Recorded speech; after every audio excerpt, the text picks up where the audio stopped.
एक बहुत ही चौंकाने वाला आंकड़ा है मेरे पास।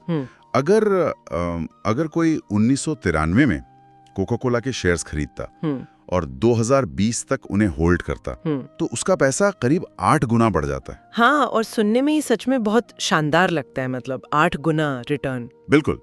और दुनिया के सबसे महान इन्वेस्टर वॉरेन बफेट का ये सबसे मशहूर निवेश है। पर असली कहानी यहाँ खत्म नहीं होती, बल्कि यहाँ से शुरू होती है, क्योंकि उसी टाइम फ्रेम में अमेरिका का मेन इंडेक्स S&P 500 ने 13 गुना रिटर्न दिया था। ओह, मतलब इंडेक्स ने ही उससे ज्यादा रिटर्न दे दिया। हाँ, और कोक की सबसे बड़ी राइवल कंपनी पेप्सी का शेयर उसी दौरान लगभग 30 गुना बढ़ गया था। अरे बाप रे, ये सच में आंखें खोलने वाला डेटा है। और देखिए, ये सिर्फ एक कंपनी के परफॉर्मेंस की बात नहीं है, ये इन्वेस्टिंग की दुनिया की एक बहुत बड़ी साइकोलॉजिकल खामी को उजागर करता है। इंसान का दिमाग ना नंबर से ज्यादा कहानियों से प्यार करता है। एकदम सही कहा। और आज हम जिस विषय की तह तक जाने वाले हैं इस गहरे विश्लेषण का फोकस इसी धोखे के इर्द गिर्द घूमता है। आज का हमारा डीप डाइव है फर्स्ट ग्लोबल की फाउंडर और veteran fund manager Davina Mehra की नई किताब पर, जिसका नाम है money myths and mantras, the ultimate investment guide. बहुत ही शानदार किताब है ये। हाँ, और हमारे सामने आज business standard, Fortune India, economic times, मातृभूमि और बिजनेस टुडे जैसे बड़े पब्लिकेशंस के आर्टिकल्स, उनके इंटरव्यूज और रिसर्च का एक पूरा स्टैक रखा है। तो आज का हमारा मिशन ये है कि मार्केट के इस शोर शराबे और इन भ्रमक कहानियों को काटा जाए। हम देवना मेहरा के दिए गए निवेश के 9 नवरत्नों या मंत्रों को डिकोड करेंगे और समझेंगे कि कैसे डेटा ड्रिवन स्ट्रैटेजी से असली वेल्थ बनाई जाती है। तो चलिए इसको थोड़ा खोलते हैं। जरूर। देखिए, इस पूरी चर्चा की जो नींव है ना, वो उस चीज पर टिकी है जिसे साइकोलॉजी में स्टोरीफिकेशन बायस कहा जाता है।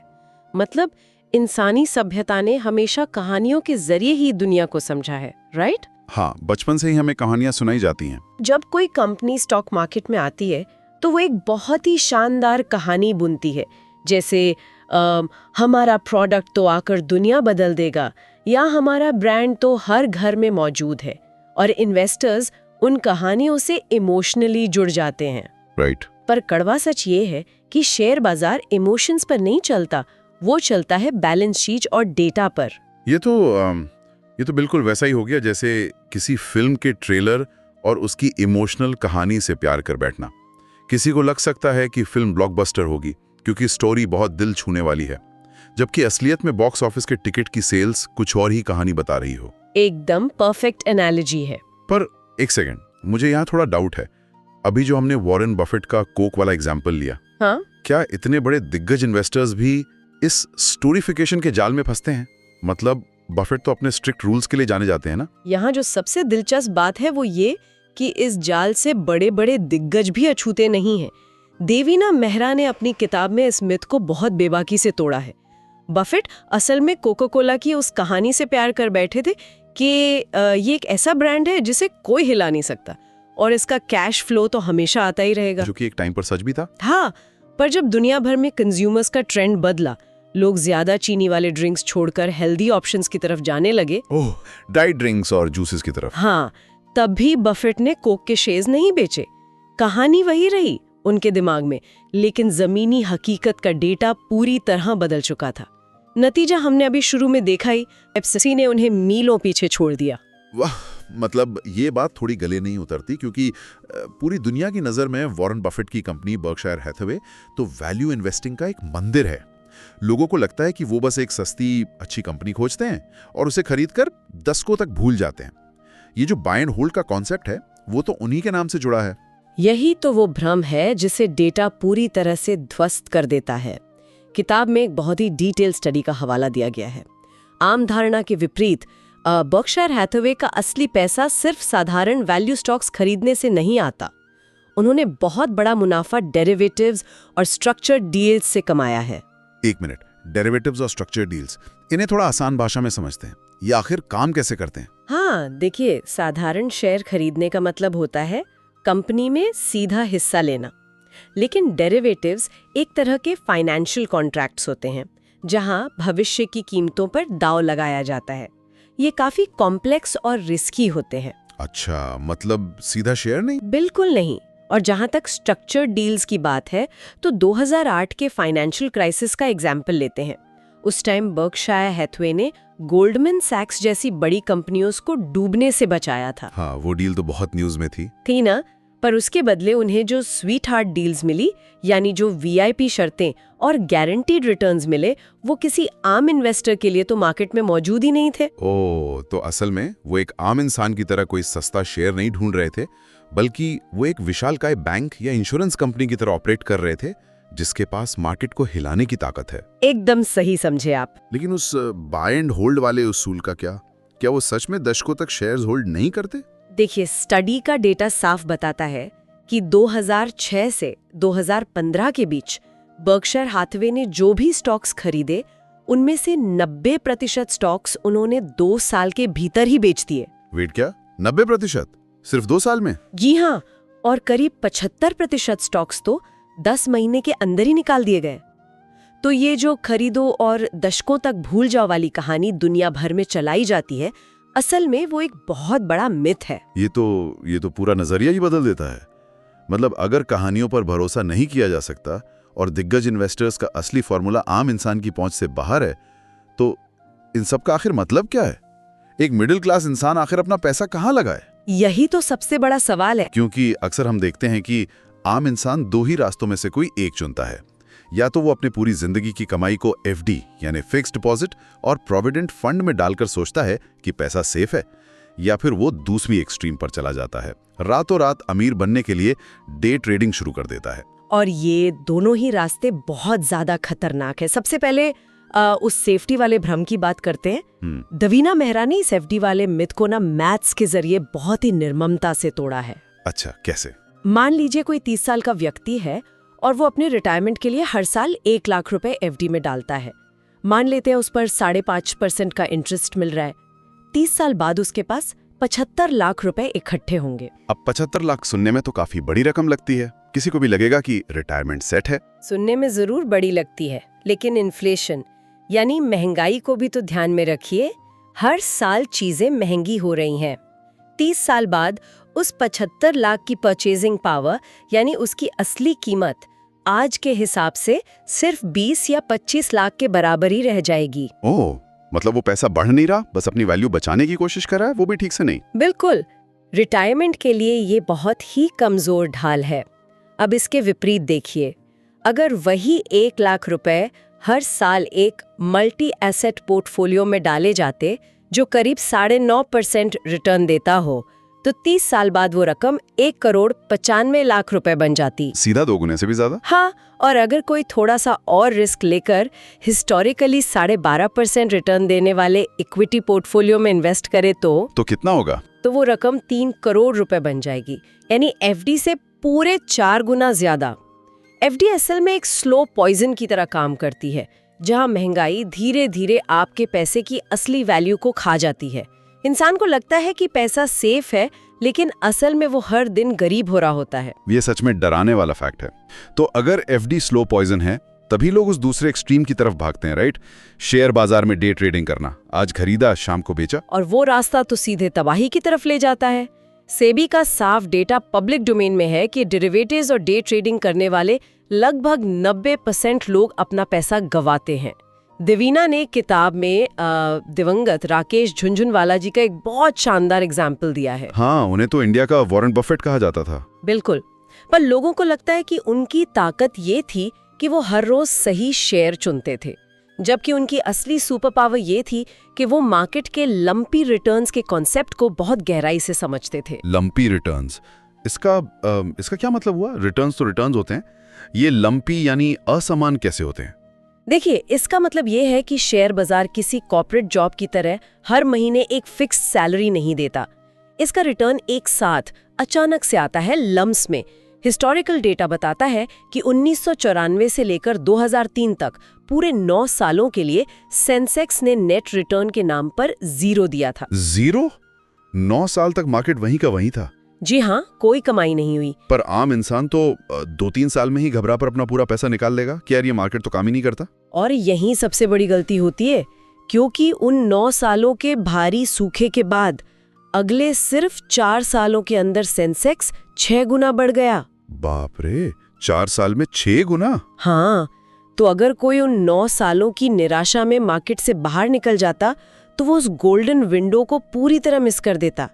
मार्केट में टिके रहना इसी बात का खेल है कि आप उन सूखे के दिनों में हार ना माने, ताकि जब बाढ़ आए यानी जब तेजी आए तो आप वहीं मौजूद हों। ये बहुत ही जबरदस्त इंसाइट है। तो अब तक की चर्चा से ये बात तो बिल्कुल साफ है कि एफडी की एक्सट्रीम सेफ्टी भी स्लो पॉइजन है और डे ट्रेडिंग का एक्सट्रीम रिस्क भी तबाही है। तो इनके बीच का सही रास्ता आखिर है क्या?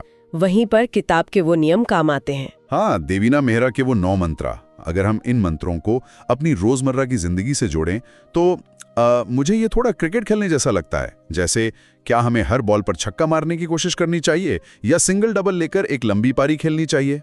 अगर हम इसको बड़ी तस्वीर से जोड़ें तो आपने बिल्कुल सही नब्ज पकड़ी है। इन सभी मंत्रों का जो पूरा फोकस है वो अग्रेशन से ज्यादा डिफेंस और डिसिप्लिन पर है। इसका तीसरा मंत्र यही कहता है, play for singles not sixes, यानी सिंगल्स के लिए खेलें, छक्कों के पीछे मत भागें। मल्टी बैगर स्टॉक्स के पीछे रोज भागने से बेहतर है कि थोड़ा थोड़ा पर लगातार रिटर्न लाया जाए। एकदम सही। और इसका पहला मंत्र भी इससे जुड़ा है, be the house not the gambler, यानी जुआरी नहीं कैसीनो बने। ये कैसीनो वाली एनालॉजी मुझे बड़ी पसंद आई। किस्मत के भरोसे वहां बैठा है, वो किसी एक लकी दांव पर अपना सब कुछ लगा देता है। लेकिन जो कैसीनो का मालिक है वो किस्मत पर डिपेंड नहीं करता, वो तो मैथ्स और प्रोबेबिलिटी पर काम करता है। बिल्कुल।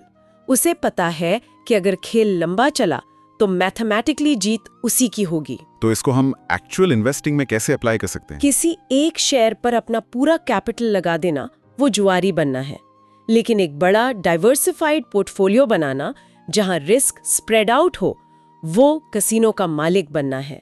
जहां एक दो दांव अगर गलत भी हो जाएं तो भी पूरा मैथ्स आपके ही पक्ष में रहता है। इसीलिए इनका दूसरा और 9वां मंत्र है, प्रोटेक्ट इन डाउन मार्केट्स और अवॉइड बिग लॉसेस। गिरते बाजार में खुद को बचाना बहुत जरूरी है। पर नुकसान से बचना मुनाफा कमाने से ज्यादा जरूरी क्यों है? इसके पीछे का मैथ्स क्या कहता है? इसका मैथ्स बहुत ही आसान पर बहुत निर्मम है। मान लीजिए किसी के पास 100 रुपए का शेयर है। मार्केट क्रैश होता है और वो शेयर 50% टूटकर 50 रुपए का हो जाता है। ठीक है, आधी कीमत रह गई। अब उस 50 रुपए को वापस 100 रुपए तक पहुंचने के लिए 50% नहीं बल्कि पूरा 100% का रिटर्न देना होगा। अरे हाँ, 50 का 100% ही 50 होता है, जो उसमें जुड़कर उसे वापस 100 तक ले जाएगा। यानी गिरने में जितनी आसानी होती है, वापस उठने में उससे दुगनी ताकत लगानी पड़ती है। एग्जैक्टली। इसीलिए इन्वेस्टिंग असल में सही फैसले लेने का खेल कम है और गलतियां ना करने का खेल ज्यादा है। फाइनेंस की भाषा में इसे लूजर्स गेम कहा जाता है। ये तो कुछ वैसा हो गया ना जैसे गली मोहल्ले में जब लोग बैडमिंटन या टेनिस खेलते हैं, वहां मैच वो इंसान नहीं जीतता जो बहुत तेज स्मैश मारता है, बल्कि वो जीतता है जो नेट पर शटलकॉक मारने की गलती सबसे कम करता है। सामने वाला खुद ही आउट मारकर आपको पॉइंट दे देता है। एकदम सटीक एग्जाम्पल दिया आपने। आपको बस पिच पर टिके रहना है। अब इसके एक और पहलू पर आते हैं जो थोड़ा इमोशन से जुड़ा है। कई बार इन्वेस्टर्स को किसी शेयर की स्टोरी या उस कंपनी से इतना प्यार हो जाता है कि वो भारी नुकसान होने पर भी उसे नहीं बेचते। हाँ, लॉयल्टी दिखाने लगते हैं। जिसके लिए चौथा मंत्र है, प्ले एवरीथिंग बिलीव नथिंग। किताब का साफ कहना है कि अपने परिवार से प्यार कीजिए, अपने पोर्टफोलियो के स्टॉक से नहीं। हाँ, सही बात है। और जब मार्केट का ट्रेंड अचानक से बदलता है तब एक इन्वेस्टर को क्या करना चाहिए? उसके लिए मंत्र नंबर 5 है, not bullish not bearish be हरेश। यानी ना तो हमेशा तेजी की उम्मीद लगाएं, ना ही हमेशा गिरावट की, बल्कि एक खरगोश की तरह फुर्तीले बने। नए डेटा के हिसाब से अपनी स्ट्रैटेजी तुरंत बदलें। फ्लेक्सिबल रहना जरूरी है। बिल्कुल, क्योंकि 8वां मंत्र कहता है, रिजिडिटी किल्स, यानी हठधर्मिता जानलेवा है।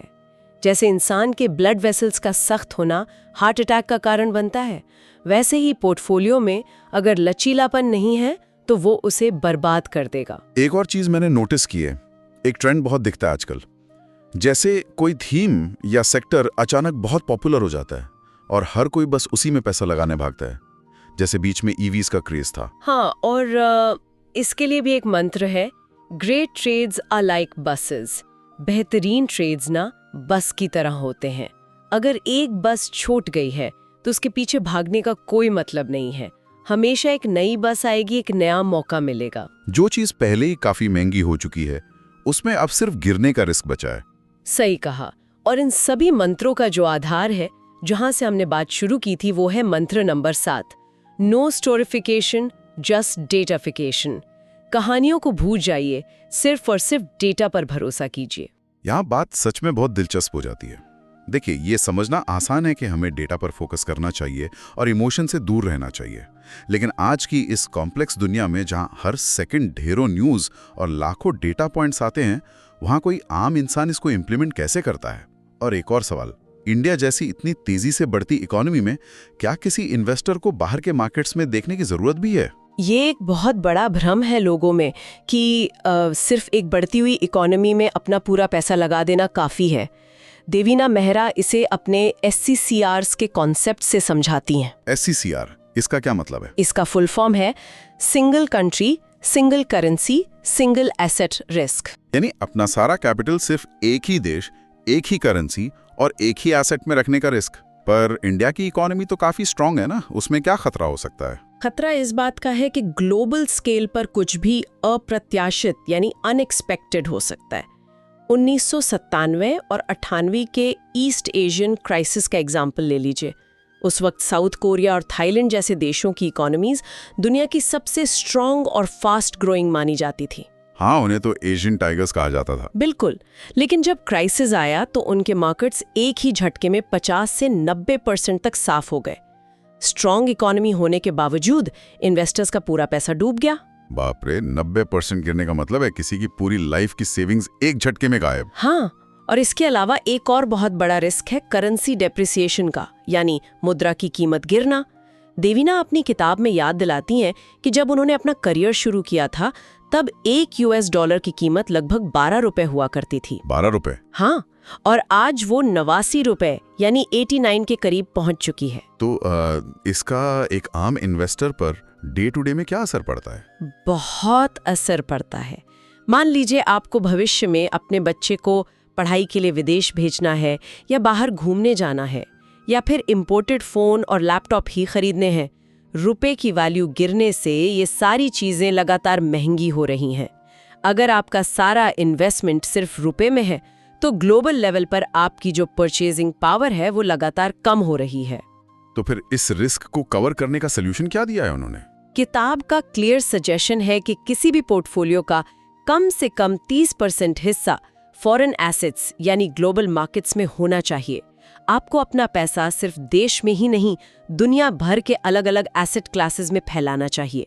लेकिन एक सेकंड, एक इंसान के लिए दुनिया भर की 25,000 से ज्यादा कंपनीज का हर रोज डेटा देखना और एनालिसिस करना तो फिजिकली इम्पॉसिबल है। ये डेटाफिकेशन असल में होता कैसे है? यहीं पर आर्टिफिशियल इंटेलिजेंस और मशीन लर्निंग की बड़ी एंट्री होती है। देखिए, पहले के जमाने में फंड मैनेजर्स के पास एक एडवांटेज होता था जिसे इंफॉर्मेशन आर्बिट्राज कहते हैं। इंफॉर्मेशन आर्बिट्राज, इसका मतलब ये हुआ ना कि किसी के पास ऐसी कोई इंटरनल खबर या डेटा होना जो आम पब्लिक तक अभी पहुंची ही ना हो। एकदम सही। पहले जिसके पास वो एक्सक्लूसिव इन्फो होती थी वो मार्केट से पैसा बना लेता था, पर आज इस इंटरनेट के जमाने में डेटा सभी के पास एक ही टाइम पर पहुंच रहा है। तो अब चैलेंज ये नहीं है कि डेटा किसके पास है, चैलेंज ये है कि उस समुद्र जितने डेटा को बिना किसी पक्षपात या बायस के सबसे तेजी से प्रोसेस कौन कर सकता है, जो कि एआई बहुत आराम से कर सकता है। बिल्कुल, फर्स्ट ग्लोबल का एआई सिस्टम यही करता है। वो बिना किसी इंसानी इमोशन या थकान के एक ही वक्त में 25,000 ग्लोबल कंपनीज का डेटा प्रोसेस करता है। मशीन एक साथ सैकड़ों पैरामीटर्स का एनालिसिस कुछ ही सेकंड्स में कर लेती है। अब बायस यानी पूर्वाग्रह की बात चली रही है, तो इस किताब में एक और बड़ा दिलचस्प साइकोलॉजिकल ट्रैप बताया गया है जिसे एंडोमेंट बायस कहते हैं। और मुझे लगता है इसका सीधा कनेक्शन उस वर्ड से है जो शेयर बाजार में हम बहुत सुनते हैं, होल्ड रेटिंग। अक्सर ब्रोकरेज फर्म्स आकर कहती ना कि इस शेयर को होल्ड कीजिए। ये धोखा कैसे? ये सच में ह्यूमन साइकोलॉजी का बहुत गहरा पहलू है। ये जो होल्ड रेटिंग है ना, ये टेक्निकल रूप से एक बड़ा छलावा है। एंडाउमेंट पायस का मतलब होता है कि इंसान जब किसी चीज का मालिक बन जाता है तो वो उस चीज को उसकी औकात से ज्यादा कीमती समझने लगता है। अच्छा। मान लीजिए आपके पोर्टफोलियो में एक शेयर पड़ा है। अगर आज फ्रेश मार्केट ओपन हो तो आप खुद उस शेयर को नई कीमत पर नहीं खरीदेंगे, क्योंकि डेटा के हिसाब से आज वो अच्छा इन्वेस्टमेंट नहीं है। लेकिन आप उसे बेचते भी नहीं है। क्यों? क्योंकि वो बस पहले से आपके पास रखा हुआ है। ये तो वैसी बात हो गई कि किसी के घर में एक बहुत पुराना खतारा फ्रिज रखा है जो ठंडे पानी के नाम पर बस आवाज करता है। इंसान मार्केट जाकर नया खरीदना भी नहीं चाहता, पर उस पुराने को कबाड़ी वाले को देता भी नहीं, क्योंकि अरे 10 साल से घर में रखा है, अटैचमेंट हो गया है। Perfect comparison. या फिर इसको आप ऐसे देखिए कि किसी बहुत ही टॉक्सिक दोस्त के साथ सिर्फ इसीलिए रिलेशन निभाए जा रहे हैं क्योंकि आप उसे बचपन से जानते हैं, भले ही वो रिलेशन अब डैमेज कर रहा हो। एकदम सही। मार्केट को इस बात से कोई फर्क नहीं पड़ता कि आपने वो शेयर कितने साल पहले और किस दाम पर खरीदा था।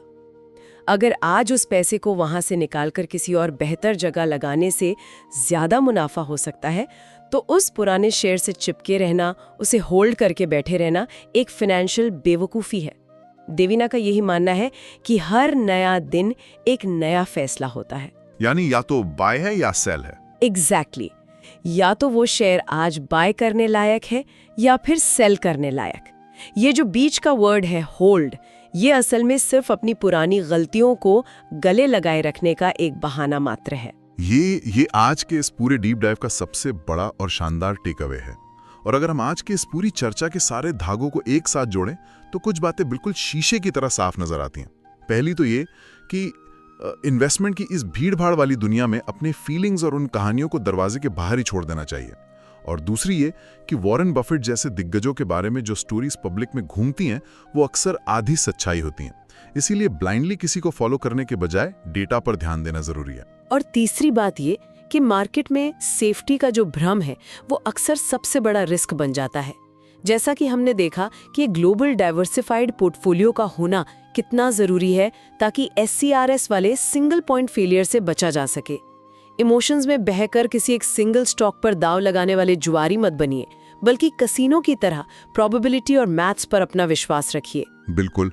और डेटाफिकेशन और AI को अपनी स्ट्रैटेजी का हिस्सा बनाइए।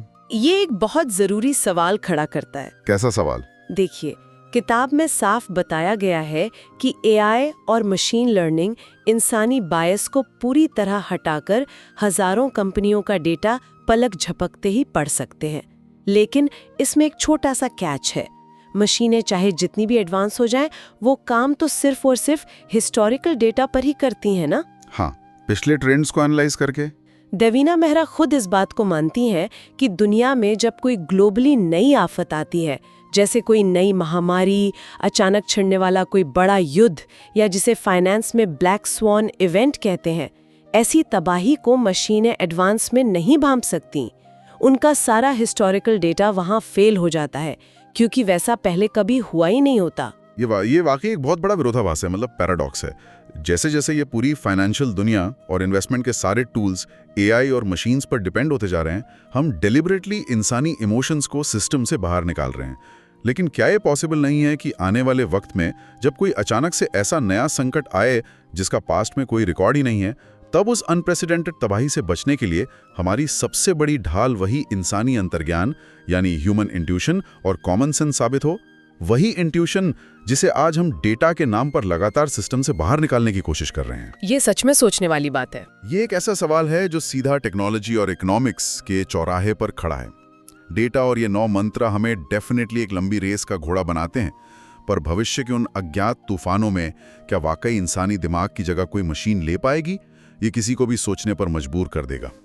और इसी एक हैवी सोच विचार वाले थॉट के साथ हम आज के इस गहरे विश्लेषण, इस डीप डाइव को यहीं विराम देते हैं। एक नए इंटरेस्टिंग विषय और ढेर सारी नई इंसाइट्स के साथ जल्दी ही दोबारा मुलाकात होगी। कृपया वीडियो को लाइक करें, कमेंट करें, शेयर करें और सब्सक्राइब करें।